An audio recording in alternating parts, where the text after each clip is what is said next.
My name is Madison Brooks. I am 40 years old, and I live in a quiet suburban neighborhood in the United States. I held the small, black velvet box tight in my hand. My palm was sweating. Inside that box were the keys to a brand new Ford truck. It cost me $40,000. I had saved for 2 years to buy it. I looked across the dinner table at my nephew, Dylan. It was his 20th birthday. He was laughing with his friends, ignoring me like he usually did. I took a deep breath. I thought this gift would finally fix things. I thought it would make him see me. I stood up and handed him the box. The room went quiet. He opened it and saw the silver keys glinting under the lights. His eyes went wide for a second, but he didn't say thank you. He didn't come to hug me. Instead, he slowly raised his beer bottle high in the air. He looked right at me with a cold, cruel smirk, then he announced it to the whole table. "My idiot aunt thinks she can buy respect." My sister laughed. My brother-in-law laughed. The whole room erupted in laughter. They weren't laughing with me. They were laughing at me. In that moment, the love I had held for them didn't break. It just turned off. But before I tell you how everything flipped, like and subscribe, drop a comment. Where are you watching from? My name is Madison Brooks. I am 40 years old. I have a good job. I have a clean house. I pay my bills on time. I have always done what I was supposed to do. But sitting in that restaurant, I felt very small. We were at a steakhouse downtown. It was expensive. The lights were dim. The tablecloths were white and crisp. The smell of grilled meat and expensive wine filled the air. It was Dylan's 20th birthday. I was paying for the dinner. That was my role. I was the provider. I was the aunt who showed up with the checkbook. My sister, Marlene, sat across from me. She looked tired. She always looked tired. She was drinking a glass of Chardonnay. Next to her was her husband, Greg. Greg was looking at his phone. He barely looked at me when I walked in. That was normal. And then there was Dylan. He sat at the head of the table. He looked handsome. He had Marlene's eyes and Greg's jawline. He was wearing a shirt I had bought him for Christmas. He looked like a man, but he didn't act like one. He was laughing loudly at a joke his friend made. He didn't look at me. I touched the velvet box in my pocket again. It was square and hard. It felt heavy. Inside were the keys to a Ford F-150. It was black. It had leather seats. It had a powerful engine. It was parked outside, around the corner. I had told the valet to keep it ready. I had spent 2 years saving for this truck. I didn't go on vacation. I didn't buy new clothes. I drove my old sedan that rattled when I went over 60 miles an hour. I did all of this for Dylan. Why? Because I wanted him to respect me. It sounds sad when I say it out loud, but it is the truth. I wanted to buy my way into his heart. I thought if I gave him something big, something huge, he would finally stop seeing me as a joke. He would see me as his aunt who loved him. The waiter cleared the plates. The conversation was loud. Dylan was telling a story about his college classes. He was failing 2 of them. He laughed about it. "The professor is a total loser," Dylan said. "He actually expects me to read the book." Greg laughed. "Good luck with that, son." Marlene smiled. She didn't correct him. She never corrected him. I cleared my throat. My heart was beating fast. It was thumping against my ribs. "Dylan," I said. He didn't hear me. He was busy pouring more beer into his glass. "Dylan," I said a little louder. He turned his head slowly. He looked annoyed. "What, Aunt Maddie?" He hated calling me Madison. He called me Maddie because he knew I didn't like it. It made me sound like a child. "I have something for you," I said. I tried to keep my voice steady. I tried to sound confident. "Happy birthday." I pulled the black velvet box out of my pocket. I placed it on the white tablecloth. It looked very dark against the white fabric. The table went quiet. Dylan's friend stopped talking. Marlene put down her wine glass. Greg finally looked up from his phone. Dylan reached out. His hand was large. He picked up the box. He shook it a little. "What is it?" he asked. "Jewelry. Did you get me a necklace, Maddie?" His friend snickered. "Just open it," I said. He popped the lid open. The light from the chandelier hit the silver keys. They shined. There was a Ford logo on the keychain. Dylan froze. He stared at the keys. For 1 second, just 1 second, I saw shock on his face. I saw the little boy he used to be. The little boy I used to babysit. The boy I used to read stories to. "Is this real?" he asked. "It's parked outside," I said. I smiled. I felt a rush of hope. "It's a brand new F-150. It's all yours." "I paid for the insurance for the first year too," Marlene gasped. "Madison, you didn't." "I did," I said. "I wanted to help him get a fresh start, for his jobs, for school." I waited. I waited for the smile. I waited for him to jump up. I waited for the hug. I imagined him coming around the table and squeezing me tight. I imagined him saying, "Thank you, Aunt Madison. You are the best." But he didn't move. The shock on his face faded. It was replaced by something else, a smirk, a cold, ugly smirk. He closed the box. He tossed it onto the table. It made a dull thud. He picked up his beer bottle. He raised it high in the air like he was making a toast. He looked right into my eyes. His eyes were empty of love. They were full of mockery. "To my Aunt Madison," he announced. His voice was loud. Everyone in the restaurant could hear him. "My idiot aunt thinks she can buy respect." The silence that followed lasted only a second. Then the laughter started. It started with Dylan, a loud, barking laugh. Then his friends joined in. They slapped the table. Then Greg chuckled. He shook his head like it was just boys being boys. And then the worst part. Marlene laughed, my own sister. The woman I had supported through her divorce, through her financial troubles, through everything. She put her hand over her mouth and giggled. "Oh, Dylan," she said, "you are terrible." She didn't say stop, she didn't say that is cruel. She said you are terrible in a way that meant you are funny. I sat there. I felt frozen. My hands were in my lap. I dug my fingernails into my palms. It hurt, but the pain in my chest was worse. They were laughing at me. I had just given him a $40,000 gift, and he called me an idiot, and they laughed. Suddenly, the past 20 years came rushing back to me. This wasn't new. This wasn't a mistake. This was how it always was. I remembered the Christmas dinner 3 years ago. I was single. I had been single for a long time. I focused on my career. I was an accountant. I was good at my job. I made good money. But to them, I was just a sad, lonely woman. At that Christmas dinner, Dylan had made a joke. "Aunt Maddie is married to her spreadsheets," he had said. "She probably cuddles with a calculator at night." The whole family had laughed then, too. "It's just a joke, Madison," Marlene had said when she saw my face. "Don't be so sensitive. He's just teasing." I remembered the time I brought a date to a barbecue. His name was Mark. He was a nice man. He was quiet. Dylan was 17 then. He spent the whole afternoon making fun of Mark's shoes. He made fun of the way Mark ate his corn. Mark never called me back. "He was too sensitive," Marlene had said. "If he can't take a joke from a teenager, he isn't man enough for you." They always blamed me. If I was hurt, I was too sensitive.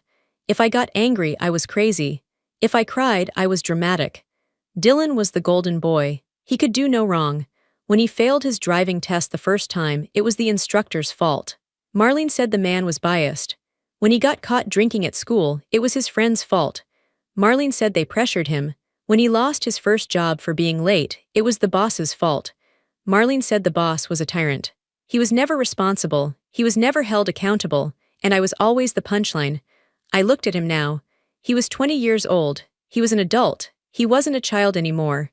There were no excuses left. He was still holding the beer. He was grinning at his friends. He looked proud of himself. He thought he had won.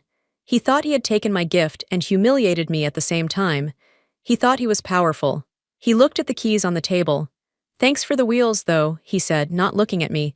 "I'm gonna look sick in that truck." "Yeah, you will," his friend said.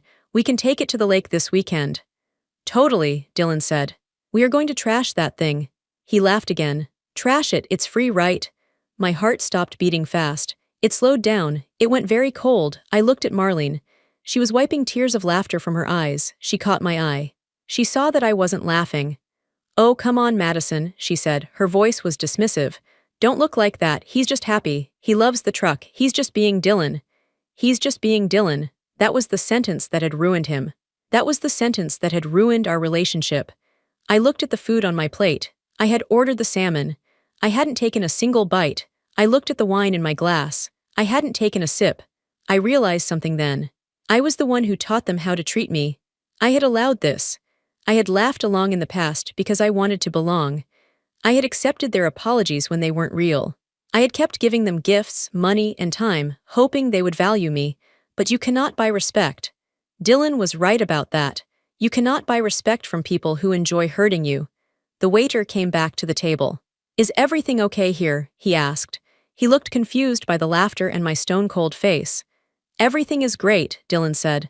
"My aunt just told a really funny joke." He pointed at me with his beer bottle. "She's a comedian." I looked at the waiter. I didn't smile. "Check, please," Greg said. "Oh no," Marlene said. Madison is getting this, right, Madison? It's her treat. She smiled at me. It was a greedy smile. She expected me to pay for the $300 dinner where they mocked me. She expected me to pay for the privilege of being insulted. I looked at the check folder the waiter placed on the table. It sat next to the velvet box. I looked at my hands. They were steady now. The shaking had stopped. I thought about the truck parked outside. It smelled like new car. It had 0 miles on it. I had imagined Dylan driving it to job interviews. I had imagined him picking up a date. I had imagined him helping Marlene with groceries. I had built a fantasy in my head. A fantasy where my family was kind. A fantasy where my generosity was appreciated. But reality was sitting right in front of me. Reality was a 20-year-old boy with a smirk drinking beer and calling me an idiot. I took a deep breath. The air in the restaurant felt thin. I stood up. My chair scraped against the floor. It was a loud sound. Marlene looked up. "Where are you going?" "The bathroom." I didn't answer. I reached for my purse. I put the strap over my shoulder. "Madison?" Marlene asked. Her voice changed. It wasn't laughing anymore. It was confused. I looked at Dylan. He was still smiling, but the smile was faltering a little. He looked at me standing there. "What's up, Maddie?" he asked. "You leaving?" I didn't say a word. I didn't scream. I didn't cry. I didn't flip the table. I simply turned my back on them. "Madison," Marlene called out. "Wait, the bill." I kept walking. I walked past the other tables. I walked past the happy families celebrating birthdays. I walked past the couples holding hands. I heard Marlene's voice rising. "Madison, you can't just leave. We ordered dessert." I reached the heavy wooden doors of the restaurant. I pushed them open. The night air hit my face. It was cool. It was crisp. It felt like freedom. I walked to the valet stand. The young man smiled at me. "Leaving already, ma'am?" he asked. "Yes," I said. My voice was calm. It surprised me how calm it was. "Do you want me to get the truck?" he asked. "The new one?" I looked down the street. I saw the black F-150 parked under a street lamp. It looked beautiful. It looked powerful. "No," I said. "I have the keys." I didn't have the keys. The keys were on the table. But I had the spare key in my purse. I always kept a spare, just in case. "Actually," I said to the valet, "I'm going to walk for a minute. My sister will handle the bill inside." I lied. I knew Marlene didn't have the money. Greg's credit card was maxed out. I knew this because I did their taxes. They would be stuck with the bill. They would have to scramble. They would be embarrassed. For the first time in my life, I didn't care. I walked away from the restaurant. I walked into the darkness of the parking lot. I could still hear the faint sound of laughter coming from inside, but I knew it would stop soon. It would stop as soon as the waiter brought the credit card machine. I walked to my old sedan. I got in. I sat in the driver's seat. It was cold. The seats were worn. I put my hands on the steering wheel. I looked at the restaurant entrance. I waited. 5 minutes passed. Then 10. Then I saw the doors fly open. Marlene came out. She was holding her phone to her ear. She looked frantic. She was looking around the parking lot. Greg followed her. He looked angry. He was waving his arms. Dylan came out last. He was holding the velvet box. He looked confused. I watched them. I was hidden in the shadows. They couldn't see me. They were looking for me. They wanted me to fix it. They wanted me to pay. They wanted me to apologize for ruining the night. I started my car. The engine rumbled. I didn't turn on my headlights. I backed out of the spot slowly. I drove out of the lot by the back exit. I left them there. I drove home in silence. I didn't turn on the radio. I just listened to the sound of the tires on the pavement. My phone started to buzz. It was in my purse on the passenger seat. Buzz, buzz, buzz. It was Marlene. Then Greg. Then Dylan. I didn't look at it. I got to my house. It was a small house, but it was mine. I had paid for it myself. It was quiet. I walked into my kitchen. I poured myself a glass of water. I stood by the window and looked out at my backyard. The phone was still buzzing in my purse. I felt something strange. I checked myself. Was I sad? No. Was I crying? No. I touched my face. My cheeks were dry. Usually, after a family dinner, I would be crying. I would be wondering what I did wrong. I would be planning how to apologize. But tonight, I felt nothing. It was a cold, hard feeling. It was like a switch had been flipped. I had spent 40 years trying to be good. I had spent 40 years trying to be loved. And tonight, I realized it was a waste of time. They didn't love me. They loved what I gave them. They loved that I was a punching bag. They loved that I was an ATM. I took a sip of water. It was cool and refreshing. I looked at the clock on the stove. It was 10 p.m. They would be home soon. Dylan would be driving the truck. He would be showing it off to his neighbors. He would be laughing about how his idiot aunt stormed out but left the truck behind. He thought he had won. He thought the truck was his. He was wrong. I set the glass down on the counter. I went to my bedroom. I took off my nice dress. I put on a pair of black jeans and a black hoodie. I put on my sneakers. I sat on the edge of my bed. I waited. I needed to wait until they were asleep. I needed to wait until the alcohol settled in their systems. I checked my phone. 17 missed calls. 3 text messages. Marlene, where are you? You stuck us with the bill. Marlene, call me now, this is so selfish. Greg, Dylan is upset. You ruined his birthday. I stared at the messages. I ruined his birthday. I laughed. It was a short, dry sound. I looked at the time. 11:30 p.m. Not yet. I lay down on the bed and stared at the ceiling. I replayed the dinner in my mind. My idiot aunt thinks she can buy respect. The words echoed in my head. No, Dylan, I thought, you can't buy respect. But you can definitely lose it. And he had lost it. He had lost me. At 2:45 a.m. I sat up. The house was silent. The neighborhood was silent. I grabbed my keys, not my car keys. The spare key to the F-150. I walked out to my car. I drove quietly through the empty streets. Marlene and Greg lived 5 miles away. It was a nice neighborhood. I had helped them with the down payment on their house 10 years ago. They had never paid me back. I turned onto their street. It was dark. Most of the houses had their porch lights off. I saw it immediately. The black Ford F-150 was parked in their driveway. It was parked crookedly. Dylan had done a bad job parking it. One wheel was on the grass. I parked my car 2 houses down. I turned off the engine. I pulled my hood up over my head. I walked down the sidewalk. My footsteps were silent. I reached their driveway. The house was dark. They were asleep. I walked up to the truck. I touched the cold metal. It was a beautiful machine. It didn't deserve to be driven by a boy who mocked the person who bought it. I pressed the unlock button on the remote. The lights flashed. The locks clicked open. I froze. I waited to see if a light would turn on in the house. Nothing. I opened the driver's door. I climbed in. It still smelled like the dealership. I put the key in the ignition. I turned it. The engine roared to life. It was loud. I held my breath. I put it in reverse. I backed out of the driveway. I didn't turn on the headlights yet. I swung the truck onto the street. I shifted into drive. I pressed the gas. I drove away. I didn't look back at the house. I just drove. I drove the 5 miles back to my house. I pulled the truck into my garage. It was a tight fit, but I made it. I turned off the engine. The garage was suddenly very quiet. I got out. I closed the garage door. The heavy metal door slid down, shutting out the world. I was alone in the garage with the truck. I went to my tool bench. I grabbed a wrench. I popped the hood of the truck. I disconnected the battery. Then I grabbed a large canvas tarp I used for painting. I threw it over the truck. I covered it completely. It looked like a large, shapeless lump in my garage. I dusted off my hands. I went back inside my house. I locked the door. I went into the kitchen and made myself a cup of tea. I sat at the table and drank it. It was 3:30 a.m. I felt a sense of peace I hadn't felt in years. I knew what was coming. I knew the storm that would hit in the morning. They would wake up. Dylan would look out the window. The truck would be gone. They would panic. They would call the police. They would think it was stolen. And then they would remember the spare key. They would remember me. My phone was on the table. It was silent for now. But I knew the explosion was coming. I finished my tea. I rinsed the cup. I went to bed. I slept better than I had in 20 years. I woke up at 7 a.m. The sun was shining through my curtains. For a moment, I forgot what had happened. I felt rested. Then I looked at my phone. The screen was full of notifications. It was a solid wall of text. 65 missed calls, 42 text messages, 12 voicemails. They were all from Marlene, Greg, and Dylan. I scrolled through them. The tone changed from confusion to anger to pure rage. Marlene, 11:45 p.m. Madison, pick up. This isn't funny. Greg, 12:30 a.m. The truck is gone. Did you take it? That is theft. Dylan, 1:15 a.m. You are a psycho. Bring my truck back right now or I'm calling the cops. Marlene, 2 a.m. We know you took it. The valet said you had a key. How dare you? He is devastated. I put the phone down. I didn't reply. I didn't feel guilty. I went to the kitchen and started the coffee maker.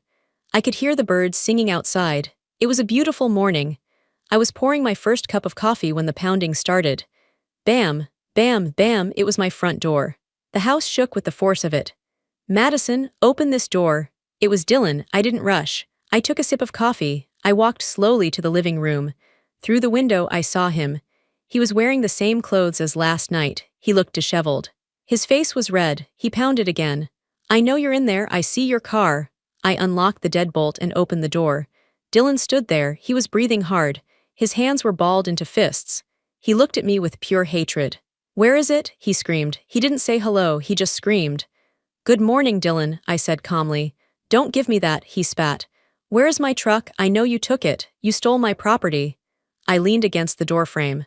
It's not your property, Dylan. The title is in my name. I bought it. I paid for it. And last night you made it very clear what you think of me. He stepped closer. He was tall, over 6 feet. He used his height to intimidate people. He loomed over me. I was joking, he yelled. God, you are so sensitive. It was a joke. Everyone laughed. Why do you have to be such a drama queen? I don't find it funny, I said. And I don't give $40,000 gifts to people who call me an idiot. His face twisted. You are an idiot. You're a sad, lonely old woman who thinks she can buy people because she has no life. No one likes you, Madison. Mom tolerates you because you pay for things. Dad thinks you're weird, and I think you're pathetic. The words hit me like stones. They were the things I had always feared they thought. Now he was saying them out loud. Give me the keys, he demanded. He held out his hand. Now, no, I said. He grabbed my arm. His grip was tight. It hurt. I said give me the keys, he shouted. He shook me. I looked at his hand on my arm. Then I looked at his eyes. There was no love there. There was only entitlement. He thought he could hurt me and I would just take it. He thought I was weak. I wasn't weak anymore. I pulled my arm back. I didn't pull away in fear. I pulled back to wind up. I slapped him. It was a hard slap. My palm connected with his cheek with a loud crack. He stumbled back. He let go of my arm. He touched his face, looking at me in total shock. His mouth hung open. I had never hit him. I had never hit anyone. Get off my porch, I said. My voice was low, it was steady. And do not ever touch me again. You hit me, he stammered. He looked like a child suddenly. I am done, Dylan, I said. I am done paying. I am done listening. I am done being the punching bag. The truck is mine. You aren't getting it. Now leave, or I will call the police and tell them you assaulted me. He stared at me for a long moment. He was trying to find the old Madison, the one who would apologize, the one who would cry. He didn't find her.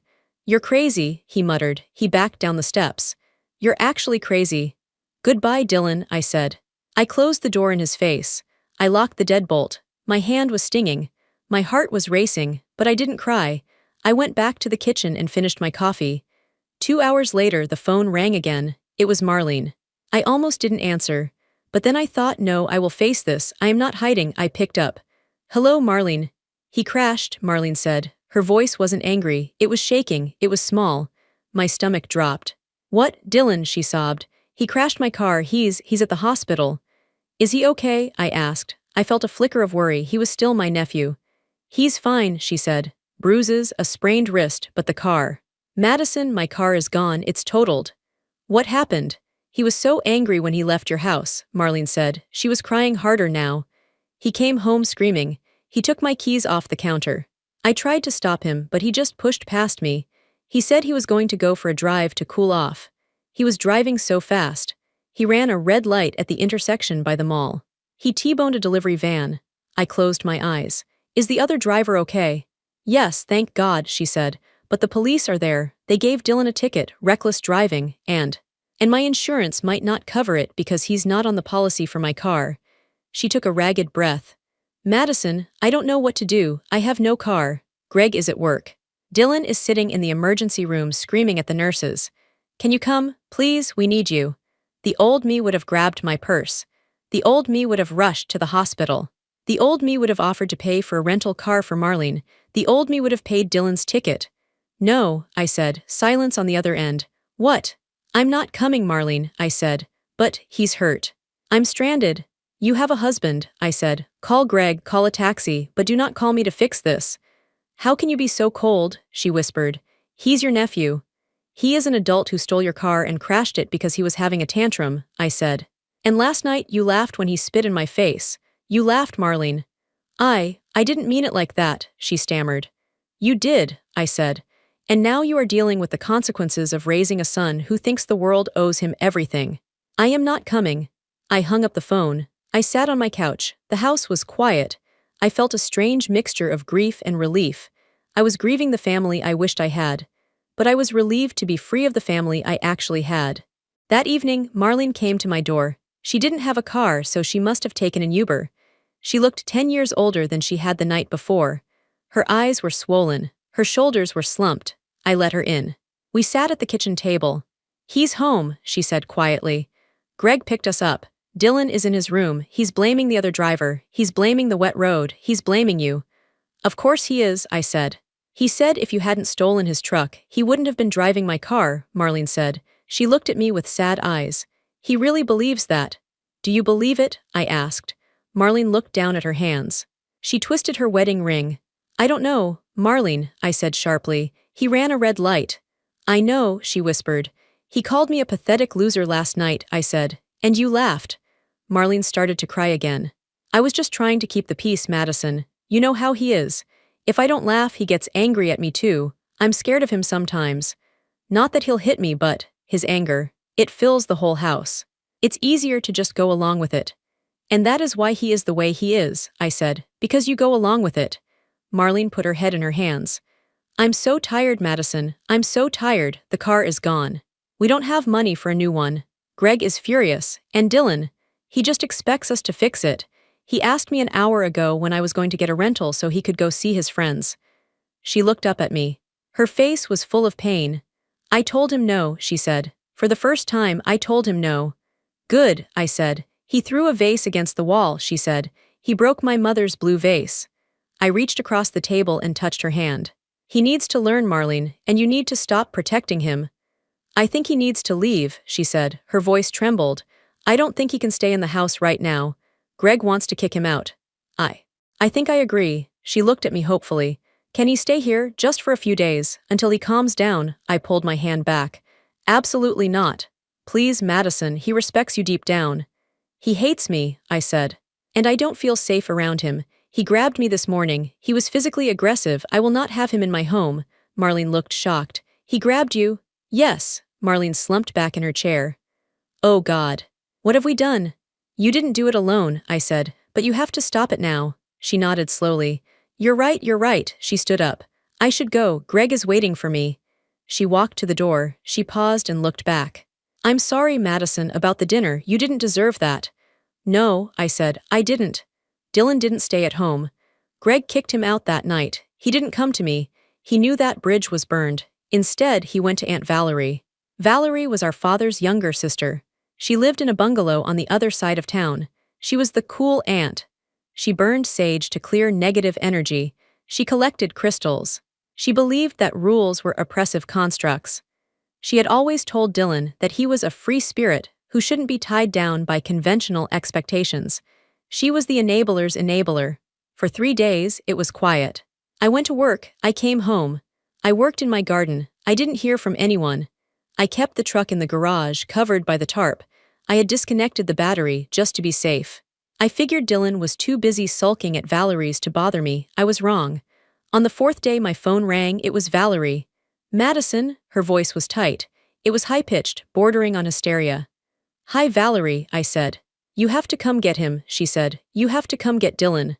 "I'm not coming," I said. "What happened? I thought you guys were vibing." "He's a monster," Valerie cried. "He is an absolute monster." I tried to be nice. I made him organic meals. I gave him the guest room. I told him he could heal his trauma here. "And he refuses to help," she shouted.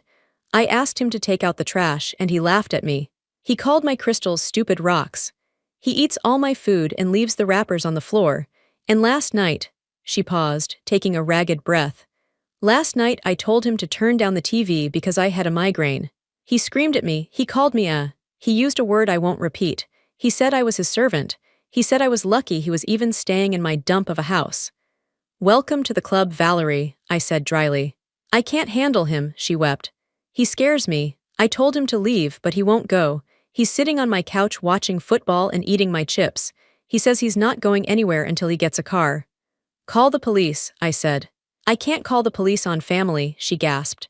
"Then live with it," I said. "Those are your choices, evict him or serve him." "Madison, please, you're the sensible one, you have authority." "No," I said. I'm the idiot aunt, remember? I have no authority. You spent years telling him he was a special indigo child who didn't need rules. Now you're dealing with the adult version of that. I'm kicking him out, she said, her voice hardening. I don't care where he goes. I'm throwing his bags on the lawn right now. Good luck, I said. I hung up. I knew what would happen next. He had burned through Marlene. He had burned through Valerie. He had burned through me. He was running out of places.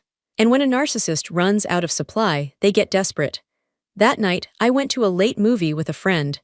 It was the first time I had gone out in months. It felt good to laugh at a comedy. It felt good to be away from the drama. I got home around 11:30 p.m. I pulled my sedan into the driveway. I noticed something immediately. The motion sensor light above the garage was on. I frowned. A cat must have triggered it. I walked to the front door. I unlocked it. Inside, the house felt wrong. A draft was coming from somewhere. I walked down the hallway to the door that led to the garage. It was slightly ajar. My heart started to pound. I had locked that door. I always locked that door.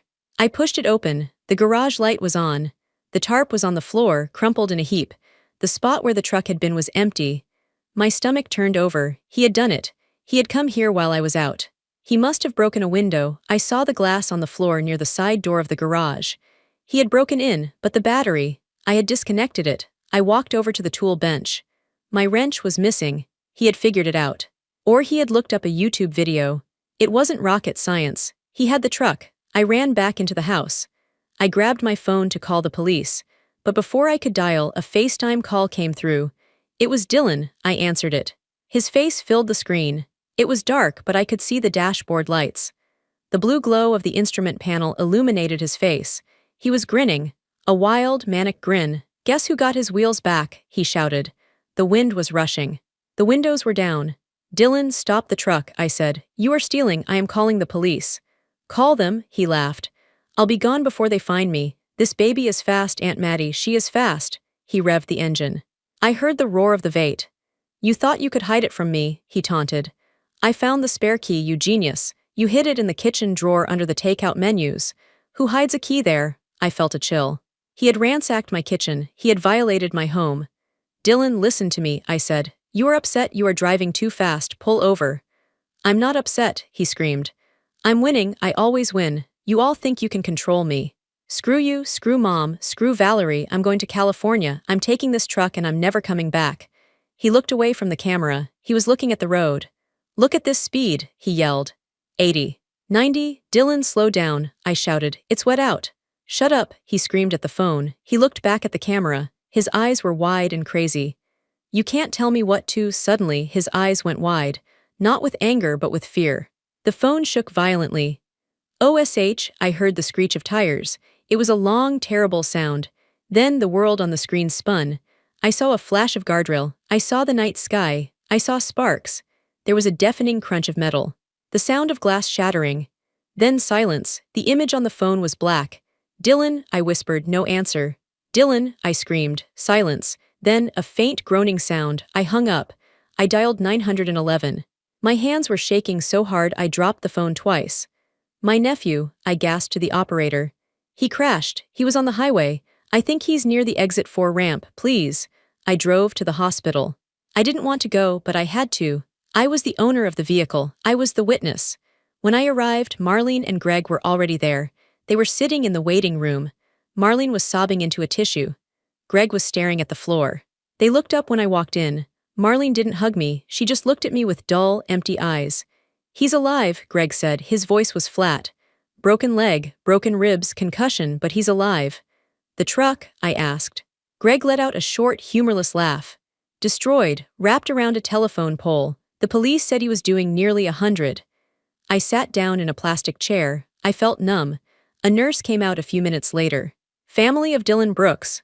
Yes, Marlene said, standing up. He's awake, the nurse said. He's on a lot of pain medication, but he's lucid. You can see him for a moment. We walked into the room. It smelled like antiseptic. The lights were harsh. Dylan was lying in the bed. His leg was in a cast. His face was swollen and purple. He had a bandage around his head. He opened his eyes. He saw Marlene. Then he saw me. The hate in his eyes hadn't gone away. It was just groggy now. Hi, baby, Marlene whispered. She reached for his hand. He pulled his hand away. He looked straight at me. She did this, he rasped. His voice was weak, but the venom was there. He pointed a shaking finger at me. She took everything from me, he told the nurse who was checking his IV. My aunt. She stole my truck. She made me crazy. It's her fault. The nurse looked at me awkwardly.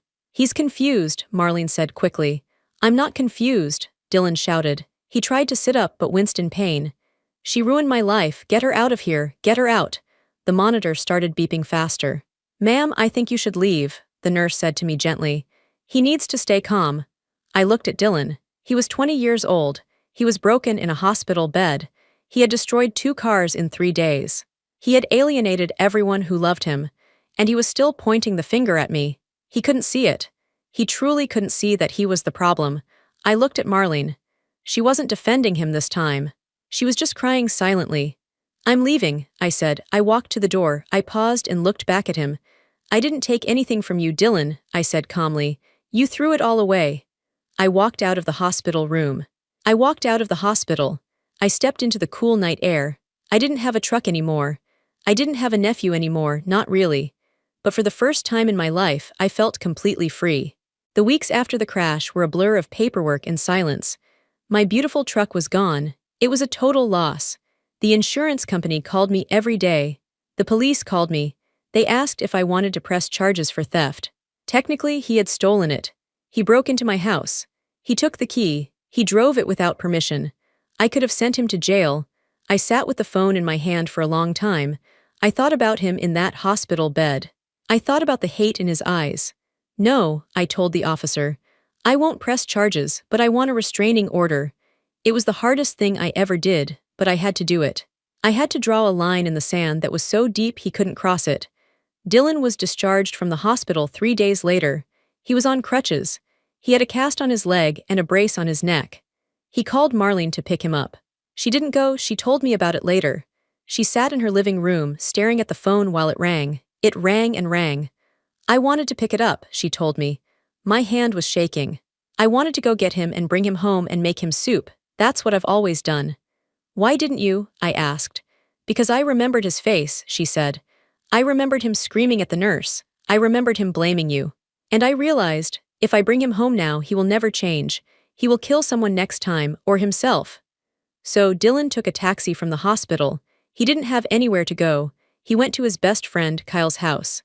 Kyle was the one who had laughed the loudest at the dinner. Kyle let him sleep on the couch for 2 days. Then, Dylan started bossing Kyle around. He demanded Kyle bring him food. He complained that Kyle's apartment was too small. He made fun of Kyle's girlfriend. Kyle kicked him out on the 3rd day. Dylan went to another friend. He lasted a week there. He got caught stealing money from the friend's wallet to buy cigarettes. He was kicked out again. Every bridge he had built, he burned. He burned them with his arrogance. He burned them with his selfishness. He moved from couch to couch, getting desperate. He called me once from a blocked number. Aunt Madison, he said. His voice was different. It wasn't smug, it was panicked. I have nowhere to sleep, it's raining, my leg hurts. I stood in my kitchen, the same kitchen he had ransacked. I can't help you, Dylan, I said. You're going to let me sleep on the street? He cried. I'm family. Family treats people with respect, I said. You made your choices, you need to figure this out. I hung up. Then I cried for an hour. It hurts to be tough. It hurts to say no to someone you love. But I knew that saying yes would be worse. Saying yes would be participating in his destruction. A month passed. The silence in the family was heavy. Marlene stopped running. She stopped fixing. For the first time in 20 years, she just sat still. She came over to my house one rainy Tuesday. We sat on my back porch, watching the rain hit the grass. I haven't heard from him in 4 days, she said softly. He's figuring it out, I said. Or he's dead in a ditch, she said. Her voice broke. He's a survivor, Marlene, I said. He's smart when he wants to be. He just never had to use his brain because we did all the thinking for him. Marlene took a sip of her tea. She looked older. The lines on her face were deeper, but there was a clarity in her eyes I hadn't seen before. I messed this up, didn't I? She asked. It was a whisper, but it was the loudest thing she had ever said. I looked at her. I didn't want to hurt her, but I couldn't lie, not anymore. We all played a part, I said. But yes, you taught him that he was the center of the universe. You taught him that rules didn't apply to him. She nodded. Tears rolled down her cheeks. I thought I was loving him, she said. I thought being a good mother meant protecting him from pain. I didn't want him to struggle like we did growing up. Struggle is how we learn, I said. You took away his lessons. Every time he fell, you caught him, so he never learned how to stand up. I see that now, she said. I see it every time I look at the empty driveway where my car used to be. I see it every time I look at Greg, who won't even say Dylan's name anymore. She reached out and took my hand. I'm sorry, Madison, she said. I'm sorry I let him treat you like that. I'm sorry I laughed, I was weak. I was afraid of his temper, so I sacrificed you to keep him happy. I know, I said. I promise you, she said, squeezing my hand. It stops. If he comes back, it will be different. I won't be that mother anymore. I believe you, I said, and for the first time I actually did. 6 months went by, I healed, I really healed, I focused on my work. I started painting again, something I hadn't done since college. I bought a used car, a sensible SUV. It wasn't as fancy as the truck, but it was mine, and no one mocked it. We heard rumors about Dylan. He was working at a warehouse on the edge of town. It was hard, physical labor. He was living in a small studio apartment above a garage. He wasn't on social media. He wasn't partying. We didn't reach out. We waited. Then, on a Sunday afternoon in October, he showed up. I was raking leaves in my front yard. Marlene was there, helping me. We were bagging the leaves and talking about recipes for Thanksgiving. A car pulled up. It was an old, beat-up Honda. It had rust on the bumper and a dent in the door. The driver's door opened. Dylan stepped out. I stopped raking. Marlene dropped the bag she was holding. He looked different. He had lost weight. The beer bloat in his face was gone. His jaw was sharp. His hair was cut short, almost military style.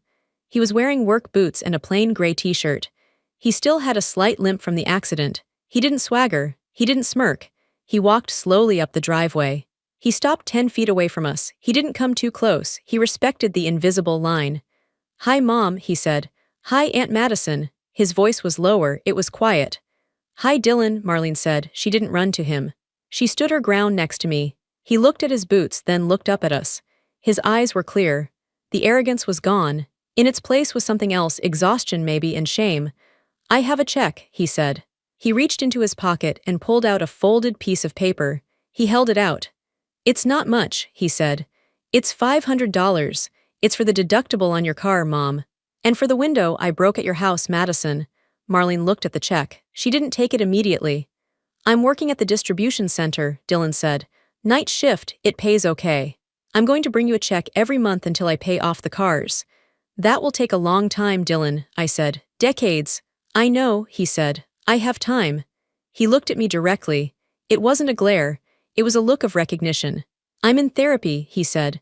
Court-ordered at first for the reckless driving charge, but I kept going. I go twice a week. That's good, I said. My therapist says I have a problem with entitlement, he said. He gave a small, dry laugh. I told her she was crazy. Then I told her about the birthday dinner. I told her what I said to you. He paused. He swallowed hard. She asked me why I thought it was funny to hurt the person who was trying to help me. I didn't have an answer. I've been trying to find the answer for 3 months. Have you found it? I asked. I think so, he said. I think I was small. And making you feel small made me feel big. It was easy. Because you always took it. I did, I said, but not anymore. I know, he said. And I'm glad you stopped taking it, because if you hadn't, I would probably be dead or in jail. He took a step forward, then stopped himself. He placed the check on the hood of my car. I'm not asking for forgiveness, he said. I don't deserve that yet. I'm just asking for a chance to pay you back. I want to be accountable. That's the word my therapist uses. Accountability. Marlene stepped forward then. She picked up the check. She looked at it. It was signed in his handwriting. Thank you, Dylan, she said. Can I come for Thanksgiving? He asked. He looked like a little boy again for a second, hopeful and scared. Marlene looked at me. It was her decision, but she was checking with me. She was respecting my boundary. I looked at Dylan. I didn't feel the old anger. I didn't feel the need to punish him. I saw a young man who had hit the bottom and was trying to climb out. You can come for dessert, Marlene said firmly. We are having dinner at 4 o'clock. You can come at 6 o'clock. If you are sober and if you are respectful. It wasn't a yes. It was a conditional invitation. It was a boundary. Dylan nodded. He looked relieved. Okay, 6 o'clock, I can do that. He turned to leave. He walked back to his rusty car. He opened the door, then looked back at me. Aunt Madison? Yes, I like the truck, he said. It was a beautiful truck. I'm sorry I trashed it. I'm really sorry. It was just metal, Dylan, I said. You can replace metal, you can't replace people. I know that now, he said. He hesitated. Are we good? I thought about it. I thought about the pain. I thought about the slap. I thought about the laughter in the restaurant. We weren't friends. We weren't close. The trust was gone, and it would take years to build it back. It might never be what it was before. But the hate was gone. The cycle was broken. We were standing on new ground. It was hard ground, but it was honest. I looked him in the eye. We're getting there, I said. He nodded. He got into his car. He drove away slowly, using his turn signal. I watched him go. Marlene put her arm around my shoulder. We're getting there, she repeated. We picked up the leaf bags. We went back to work. The air was crisp and cool. It felt like a fresh start.